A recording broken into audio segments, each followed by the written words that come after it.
the biggest mysteries in the technology world is the identity of Satoshi Nakamoto, the computer programmer who invented the digital currency Bitcoin. That's because Satoshi Nakamoto is a pseudonym. It may be the name of one person or the name of a group. But for over 9 years now of Bitcoin's existence, no one has figured out who or what Nakamoto really is. Beyond solving a long-standing mystery, what sort of impact would uncovering Nakamoto's identity actually have? To answer that question, let's start at the beginning. In 2008, Satoshi Nakamoto published a 9-page white paper containing the first ever mention of Bitcoin, calling it a peer-to-peer electronic cash system. At this point, Bitcoin was just an idea on paper. But in 2009, Nakamoto put the concept to test, releasing the cryptocurrency's first software. Nakamoto was active those first few years, writing in forums, sending emails, and working with other developers and coders to improve the program. That all changed in 2011, when Nakamoto essentially vanished. No more forum entries, no more emails. And in all that time, nobody, not even close collaborators, ever met the founder in person. But here's the thing, whoever it is, they didn't walk away empty-handed. Nakamoto is estimated to have 1 million bitcoins, which, as of today, is worth over $5 billion. So why did Nakamoto just disappear?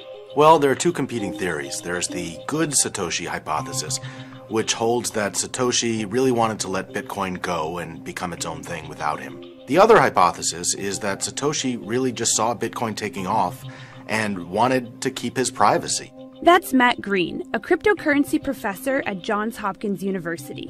He says the latter hypothesis is more likely.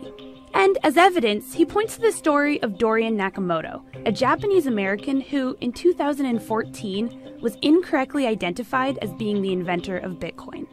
Just a couple of years ago, Newsweek identified a man named Dorian Satoshi Nakamoto, who isn't Satoshi Nakamoto, but they thought he was. And reporters descended on his house and tore apart his life. Do you mind speaking to us for a moment? No. I have nothing to do with Bitcoin. I just believe that somebody put that fictitious name in there. I don't know what this is all about. So I think there's a pretty good case to be made that the last thing you want to do in your life is be identified as the creator of Bitcoin. But for some people, being in the limelight is exactly what they want. Take Craig Wright.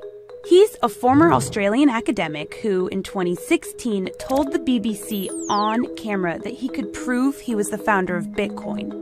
So you're going to show me that Satoshi Nakamoto is you? Yes. It didn't quite work out that way. Security researcher Dan Kaminsky concluded Wright's claim was intentional scammery.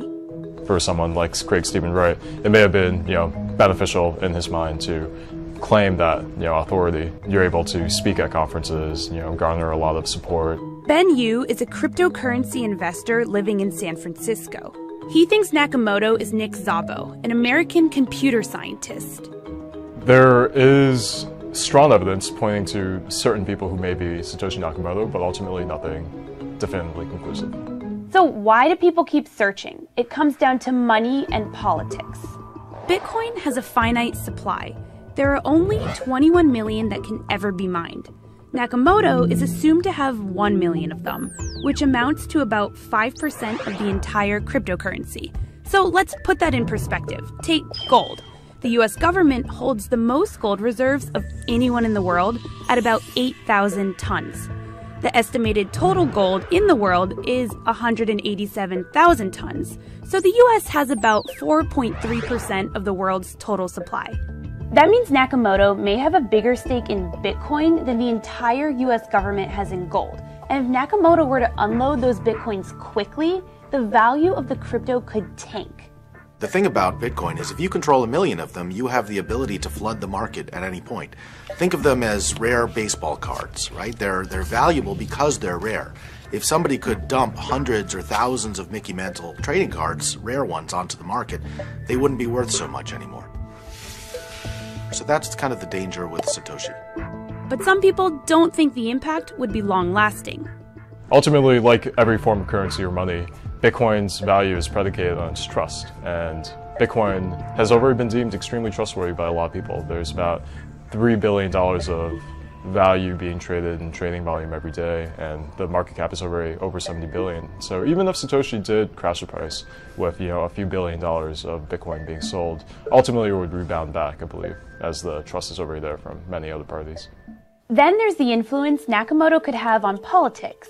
So Bitcoin has been having a number of very complicated political kind of arguments between different factions. And a lot of these different factions have invoked Satoshi Nakamoto as kind of their guiding figure. They say Satoshi would have wanted this, or Satoshi would have wanted that. That's easy to do because Satoshi's not there, and so we don't actually know what Satoshi would have wanted. I think the community may actually benefit if Satoshi did choose to come back and become a spiritual leader who could provide guidance and reconcile the community towards consensus. For now, though, it doesn't seem like Satoshi Nakamoto is interested in coming forward. Anonymity provides protection, privacy, and peace. 3 things that likely appeal to the owner of 1 million Bitcoins. But is that really such a bad thing?